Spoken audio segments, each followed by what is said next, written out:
Thank you, Mr Deputy President. I rise to speak on the Terrorism and Other Legislation Amendment Bill 2025. Mr Deputy President, there should be absolutely no doubt that extremists are legitimising their place in Australia under the guise of compassionate and free speech. Extremists are exploiting our liberal society. Extremists are exploiting our dearly held cultural institutions, tolerance, respect, freedom, democracy for their own evil ends. Our values are dearly held by the vast majority of Australians. These ideas made real are the reason that so many migrate here to our wonderful country. Earlier today, I heard Ms Sue Higginson talk about last Sunday's anti-Semitic attack as senseless violence. I've heard people talk about the unimaginable horror. But this violence was not unimagined by the Jewish community. The Premier acknowledged yesterday that the previous summer of hate, where we had seen fire bombings become almost a regular occurrence, where ongoing vandalism and anti-Semitic acts had become so regular that it seemed they were now a part of normal life. This is what has happened under the New South Wales Premier's watch, and he has done nothing up until this day to deal with it. He has done nothing to support the opposition's bills, which we introduced into Parliament earlier this year. And much of this bill today has emulated, though significantly watered down, the opposition's bills. My colleague, the Honourable Damien Tudor-Hope, has explained this clearly. The violent attack that Ms Higginson referred to as senseless violence, it actually does make sense to people who would risk their own life and even celebrate and honour that loss of life in the pursuit of killing Jews. That makes sense to certain people in our country, and the Honourable Rod Roberts has spoken about that incredibly eloquently, and I endorse those comments. Indeed, if one holds these anti-Semitic views, like Hitler and the Nazis, like countless suicide bombers around the world, extremist Islamic jihadists, Sunday's attack was actually sensible violence. Knowing that, I again want to be clear, Islamic extremists are legitimising their place in Australia under the guise of compassionate and free speech, and in suburbs in our communities. The fundamental irony and true revelation about what underlies the so-called pro-Palestinian movement is that it started on October 9th in the Opera House forecourt, less than 48 hours after Hamas terrorists from Gaza killed over 1,200 innocent civilians. Long before the ravages of war had been felt by Gazans. In fact, the protest on the Opera House was never about civilians, because if there was compassion for innocents, why was it not directed to the Israeli innocents murdered while dancing at a music festival? The innocents living in border towns who consider themselves friends and neighbours with Arabs, Muslims, Jews and Israelis alike. No, this movement has, from the beginning, been a vehicle for the expression of deep anti-Semitism, extremism, a hatred for Jews and their national sanctuary, a desire to intimidate and threaten Jews from the very beginning. I've seen merchandise selling online that says things like bash Zionists and support armed resistance and may God crush them. Don't forget the armadas of vehicles that drove to the eastern suburbs waving flags, terrorist flags and clogging streets, the daily anti-Semitic comments directed at Jews on our streets on their way to school online. Remember that Hitler legitimised his views on Jews amongst an entire population under the guise of compassion for his maligned Aryan German fellows who were bruised after World War I and the implications of the Treaty of Versailles. Remember that extremist violence and activity is never perpetrated without context. It is legitimised in an environment that treats the target as the other, that demonises and makes the other responsible for the ills of the world and the ills of the individual. There are people in our country today who believe that the Bondi massacre was not only legitimate, there are also people who deny its impact, who seek to minimise its impact. Just today, I've received emails that say, this attack has Mossad written all over it. Israel is the only one benefiting from this shooting.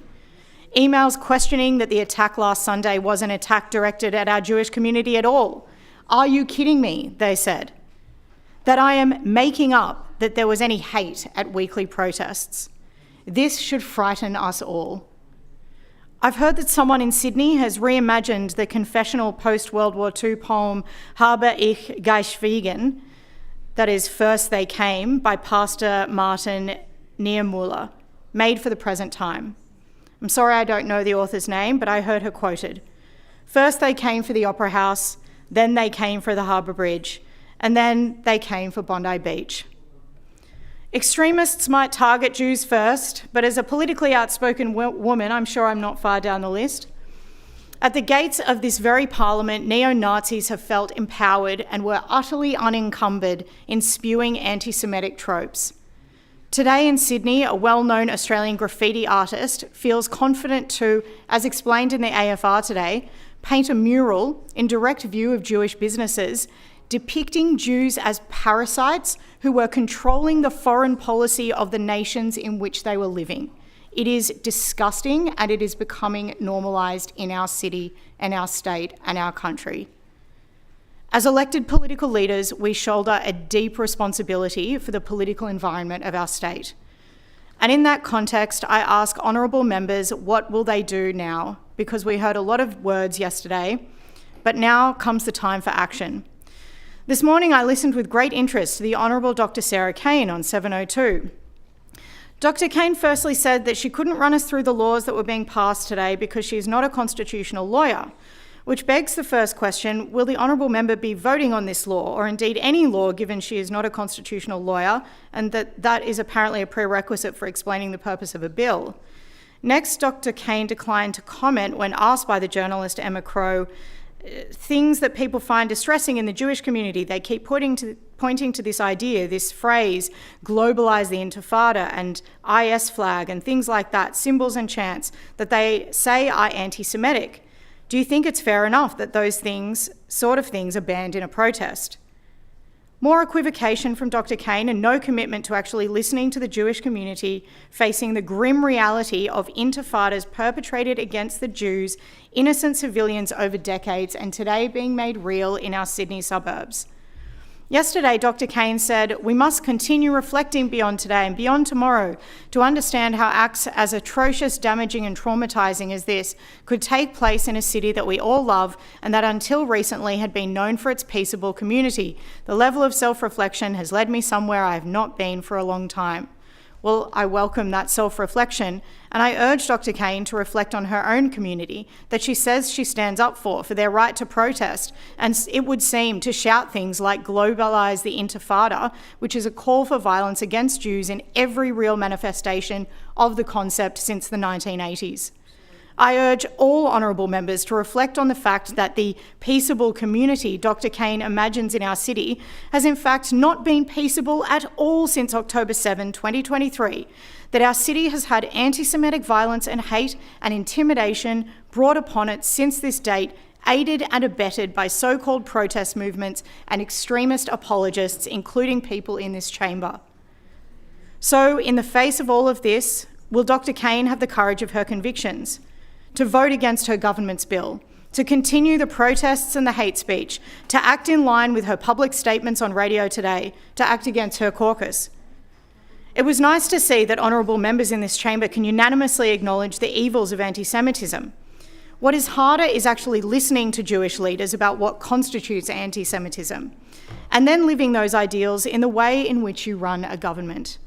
For example, the appointment of Philip Bolton SC as a judge in the New South Wales Supreme Court a little over 2 weeks ago. It is deeply problematic because not only has he been the spokesperson for Labor Friends of Palestine, but he has also rejected the Special Envoy against Anti-Semitism, Gillian Segal's work in defining anti-Semitism and the actions that can be taken to eliminate it, including endorsing a statement that says Segal's plan risks entrenching selective approaches to racism that serve political agendas. Mr. Bolton has essentially prejudiced himself in any work that might be done in terms of enhancing social cohesion in this state. Will those who marched and protested in environments where terrorist flags, political leaders in this House, the Honourable Penny Sharp, the Honourable Anthony D'Adam, the Honourable Cameron Murphy, the Honourable Dr. Sarah Kane, the Honourable Stephen Lawrence, Ms. Abigail Boyd, my sincere apologies if I've missed anybody, These are apparently responsible political leaders who marched in rallies and gathered at protests in which people felt free, comfortable and empowered to raise a flag to murderous terrorist organisations Hamas and Hezbollah and lionise the murderous Iranian Ayatollah, to put Hamas-branded headbands across children's foreheads. Will those honourable members finally acknowledge the hijacking of the pro-Palestinian movement by groups that are breeding hate against Jewish Australians, and that this hate is seeping into everyday consciousness? Will you finally lead the charge against anti-Semitic hate in your own communities? Leaders in this place have had over 2 years to call this behaviour out, and instead they have quibbled with definitions and semantics, ignoring the majority of Jewish voices. What would they say if these sentiments were shared about Indigenous Australians? It would be a very, very different picture. Knowing that the Premier has acknowledged the deep vein of anti-Semitic hate, will honourable members, government members in particular, call out Minister Camper, who bypassed their own government rules to install extremist cleric Dr. Ali Al-Samal to the peak body of Faith Affairs Council? Given the Premier has said we cannot afford to let the torrent of anti-Semitism and hate that led to the 14th of December continue, will the Treasurer rise to his responsibility to investigate and share whether the taxpayer is funding extremist Islamic organisations? Will the Premier call on the Police Minister to reverse her decision to keep taxpayers in the dark about how much money is being used in police resourcing required for the pro-Palestinian rallies occurring every week? The government's condolence motion yesterday read that the House resolves to lead in the eradication of anti-Semitism in whatever form it appears and commits to do all it can now to hasten the elimination of anti-Semitism in New South Wales for Jewish communities today and across the generations to come. So I ask again, as I did yesterday, will the Minister for Arts and the Labor government commit to pulling funding for the Sydney Biennale if it contains the deeply anti-Semitic works we have come to expect from the artists involved, including works that depict Jews in the most disgusting, hook-nosed form, wrapped in an Israeli flag? What will the Minister do to re-engage the Jewish community after the resignation of Kathy Chand?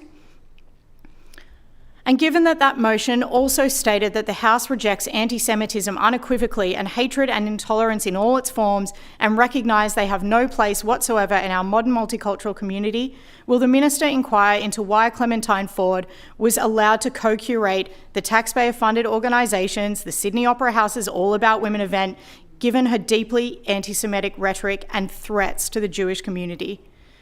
All of this has happened well after October 7, and after anti-Semitism was on the rise, and after Jewish people have expressed their ongoing fears, literally for their safety and for their lives, following firebombs and arson attacks, graffiti, online threats. The Honourable Anthony D'Adam quoted me earlier and questioned my approach to the idea of a permissive culture. When I referred to a permissive culture yesterday, I was speaking about the exact kind of culture and rhetoric and behaviour that fails to acknowledge and call out and stamp out anti-Semitism. That is the kind of behaviour that we have allowed to flourish because of the permissive culture around extremist beliefs, Islamic jihadism, neo-Nazism, what I call anarcho-Marxism in this state. That is the permissive culture that allows the kind of anti-Semitic hate that we have seen rise and rise and rise since October 7, 2023, and the government has failed to do anything meaningful about it. The government repeatedly failed to support the opposition's bills, and it has been galling to hear the words of mollification from Labor and the Greens members over the last week, because it is hard to believe, particularly following over a year of government collusion with the shooters, fishers and farmers, that the government engaged to enshrine a pro-hunting lobby to ensure that we had some of the most relaxed gun laws in Australia, and without even commenting on the merits or otherwise of gun legislation, the deep hypocrisy of the Premier going to Cabinet with this to today coming to us and suggesting that they are going to have the tightest gun laws in the country is just this rank hypocrisy that is utterly political when they have been completely inadequate in their approach to stopping the root cause of the permissive culture that allows anti-Semitic hate to flourish. The bill has been rushed. It has failed to meet any definition of bipartisanship in its drafting. It demonstrates the Premier's shameless hypocrisy. Presented as a cognate bill, it is designed to divide parliamentarians and politicise unrelated issues. It is a despicable act of political bastardry designed to make the Premier look good without stakeholder engagement or meaningful reform. And the timing, introducing laws that will have limited effect until months into 2026 and regarding protests will have limited effect at all. Our coalition amendments seek to address this. The government has also not considered the role of technology in addressing the root causes of what happened on Sunday and the permissive culture that has been allowed to exist. A better database that works nationally in terms of work with authorities like ASIO and the AFP in relation to New South Wales Police and any sort of gun ownership database. I actually very relevantly met with an organisation, iOmniscient, last week, who runs surveillance technology that is used in countries around the world to ensure that there is safety, whether it's, it can be used for many different things, but in this context, being allowed to monitor protests effectively, new technology can allow us to reduce the manpower that is required on the ground and significantly increase the accuracy of predicting events that may happen and obviously responding to them once they do. Better data capture, management, sharing and analysis is critical. I did want to specifically call out, I just think it's totally ridiculous that the government thinks that terrorism symbols are something that needs to be sent to a committee because for some reason they are unclear, or that the allowance of the display of terrorist symbols should be allowed to continue without the kind of urgency that is being put upon us by being here 2 days before Christmas. Regarding firearms, I acknowledge that there has been little to no consultation. I've had feedback that suggests that existing firearm laws were sufficient to stop the terrorist attack had they been diligently and efficiently enforced. New South Wales Police already have broad powers to cancel a firearms licence and confiscate firearms if the person is not deemed a fit and proper person. Someone living in the same residence as a known extremist with close ties to terrorist ideology surely must fall into this category, and that is an abject failure by this government to have not picked that up and to have not worked with authorities, whether they're other state or national authorities. The Premier has said until we've got a full and accurate picture of exactly how this happened with a plan to ensure that it doesn't happen again, then I don't have answers for the people of New South Wales about what happened on Sunday. What a turnaround this bill has been. And I do want to note the comments of Rabbi Benjamin Elton this morning, who spoke about the importance of protest in our liberal democracy. And he acknowledged absolutely that that peaceful assembly is part of our freedom of expression and something that we cherish. And he acknowledged that the Jewish community since October 7 have been trying to work with the government to ensure that peaceful protest does not fall or slip into the kind of hateful demonstrations that we have seen.